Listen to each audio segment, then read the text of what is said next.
Horrela bada, orain jaiki eta 157 hartzen dut goizero. Leihoaren ondoan esertzen naiz. Aurpegia beiraren kontra. Pixka batean kalera begira joaten naiz. Igarotzen diren autoei begira, beste pixka batean lo egiten dut. Geltokian jaitsi egiten naiz. Hormaren kontra bermatzen naiz, zutik egoteko. Eta poliki eremu zabalera iristen naiz. Eguzkitan esertzen naiz edo euritan berdin dio. Eta zutabe baten kontra jarrita itxaroten dut, besteekin batera. Xiringa kargatuta ekarri arte itxaroten dut. Oraindik lekua geratzen zaidan zainen bat bilatzen dut, orratza sartu, eta zapaldu egiten dut. Eta beraiek zer eragin duen kontrolatzeko itxaroten dute, hiltzen naizen edo bizirik jarraitzen dudan ikusteko. Beñat Sarasola oso donostiarra zatoz gaur zaren, bezain donostiar zatoz gaurkoan. Bai, ala naiz eta ala nator. Orentxe pasaberria da San Sebastian eguna, eta pentsatu nuen egokia izango litzatekeela horren harira, 20. mendeko novela batek hartzea Donostia izena duena, eta Agustin Anabitartek idatzi zuena. Zer kontatzen du? Hor protagonista da Txomin izeneko pertsonaia bat, eta abia puntua nola bai da, ikusten dugu lehenengo kapituluan, bigarren karlistaldia bukatu da, eta bera preso egonda Hernaniko kartzelan, eta kartzelatik irten eta Donostiara dijoa oinez. Zer zen Txomin, karlista ala liberala? Bere aita zen karlista eta horregatik atxilotu zuten eta urtebete eman zuen kartzelan. Eta horren ikusten dugu nola pertsonaia Donostiara doan, baina esan dezagun gero nolabait protagonista Donostia bera bihurtzen da, Txomin bera baino. Iria da protagonista. Bai, iria da nolabait protagonista. Gero egia da bai Txomin eta bere kide batzuen ingurukoak ere kontatzen direla, batez ere amodio istorioak, nahiko azalekoak eta sakontasun handirik gabekoak, baina gainontzean Donostiak hartzen du protagonismoa. Nolako Donostia ikusten da hor 19. mende hortan? Gaur egun garekiko oso diferentea, ez?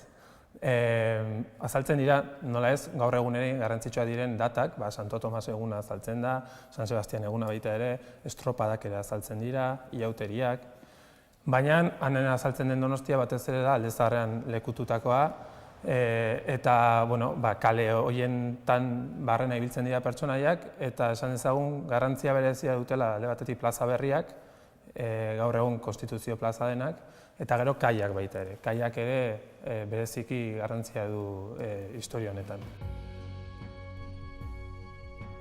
Zurriolako itsasbazter alaiura 11 egonaldi gozoen garri izaten zen. Iparraizea zela eta zerua eta itsasoa urdin ageri ziren. Hango ertzetik hasita, neke zetorren haizea uraren gainean. Hemengo aldetik, mendiek eta zuten ertzatua zela izabala. Ulia mendi, beti edan eta edan ari den abere handia zen.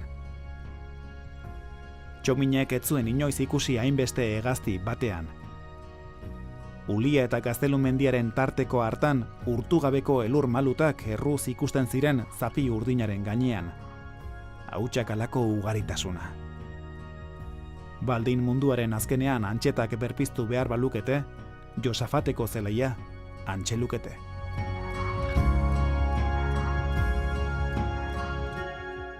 Eta forma?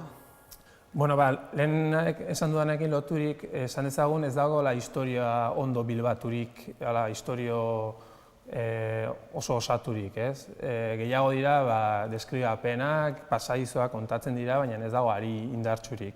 Neurri horretan, konpara daiteke, lehenengo programan ekarri genuen Kresalarekin, Txomin Agirrenarekin, eta hain justu ere novela kostumbrista ditzen den horretan edo kokatu daiteke. Kasu honetan, kostumbrismo hori ikusiko litzateke Donostiaren izaera kaskarin edo hori oso ondo deskribatzen duena. Bai, Donostiarroi beti alaxea deitu izan zaizuek kaskarinak. Txomin Agirre aipatu duzu, bere garaikide bezala, baina munduan garai hortan antzera ibiliko zen jendea, ala?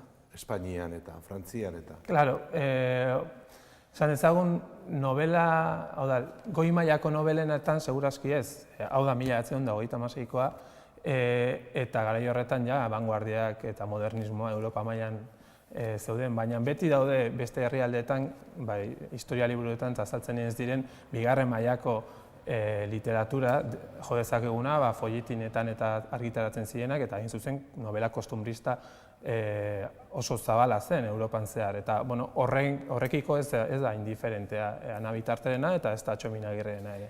Eta gaur, nork irakurri behar du liburu hau? Ausartzen zara, baten-batea aholkatzera?